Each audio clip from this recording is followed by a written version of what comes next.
नमस्कार मित्रांनो. आपण विभूतिपाद बघतोय. या विभूतिपादामधले वेगवेगळे सूत्र बघतोय. त्या सूत्रांमध्ये काही गहन, गूढ अर्थ दडले आहेत का? हे देखील आपण बघतोय. आत्तापर्यंत आपण 39 सूत्र बघितलीत. आज आपला 40वा सूत्र बघायचं आहे. मागच्या म्हणजेच 39व्या सूत्रामध्ये आपण बघितलं, की मनुष्याच्या शरीरामध्ये 5 ऊर्जा प्रवाहित होत असतात. या ऊर्जा वेगवेगळ्या वायूंद्वारे प्रवाहित होत असतात. या 5ही ऊर्जांपैकी, या 5 वायूंपैकी जी उदान नावाची ऊर्जा आहे, जो उदान नावाचा वायू आपल्या कंठाजवळ असतो, त्याच्यावर जर योगी साधकाने संयम साधला तर नक्की काय फायदा होतो, हे आपण सूत्र नंबर 39 मध्ये बघितलं. आज देखील आपण समान नावाच्या एका ऊर्जेवरती, एका वायूवरती संयम साधला तर नक्की काय होतं हे बघणार आहोत. चला आपण सूत्र बघूया. समान जयात ज्वलन. समान जयात म्हणजे काय? तर समान नावाची जी ऊर्जा, समान नावाचा जो वायू आपल्या शरीरामध्ये नाभीजवळ प्रवाहित होत असतो, त्याच्यावर जर आपण जय मिळवला, म्हणजे त्याच्यावर जर आपण नियंत्रण मिळवलं, तर ज्वलनम म्हणजे काय? तर ते प्रदीप्त होतं. आपला जो देह आहे तो एकदम दिव्यमान तेजस्वी असा होतो. आपल्या शरीराभोवती तेजोमय असे कडे तयार होते.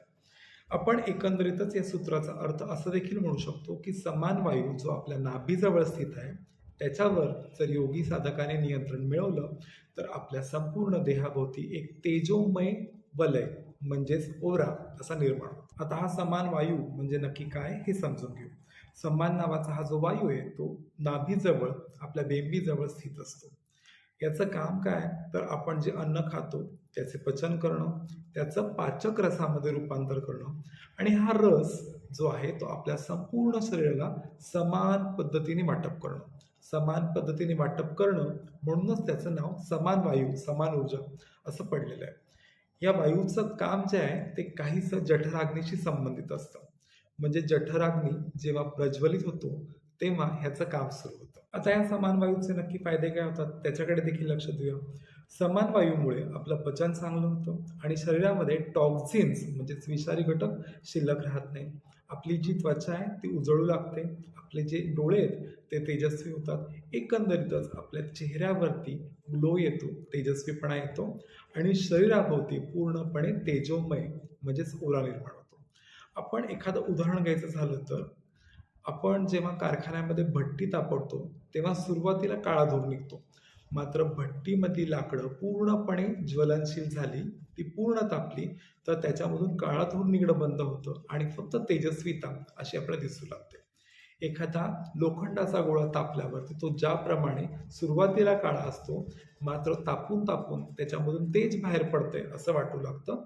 तेच काहीसं या कारखान्यातल्या भट्टीच्या उदाहरणामधून आपण समजू शकतो. आपण आणखीन एक उदाहरण घेऊया बायबलमधलं. बायबलमध्ये येशू ख्रिस्तांबद्दल असं सांगितलेलं आहे, की ते जेव्हा डोंगरावरती ध्यानस्थ अवस्थेत बसतात, तेव्हा त्यांचं संपूर्ण शरीर, त्यांचा चेहरा, त्यांचे पांढरे कपडे याच्यातून सूर्यासारखे पांढरे सोनेरी असे किरण बाहेर पडत असतात.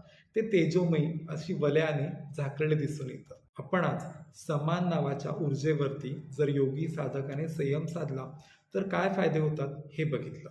विभूतिपादामधली अजून बरीच अशी रहस्य आपल्याला उलगडून बघायची आहेत. ही रहस्य तुमच्यापर्यंत लवकरात लवकर पोहोचण्यासाठी तुम्हाला हा चॅनल सबस्क्राईब करायचा आहे. आवडला असेल तर लाईक करायचं आहे. तुमच्या मौल्यवान कमेंट्स याच्यात. लवकरच भेटूया एका नवीन सूत्रासह. तोपर्यंत धन्यवाद.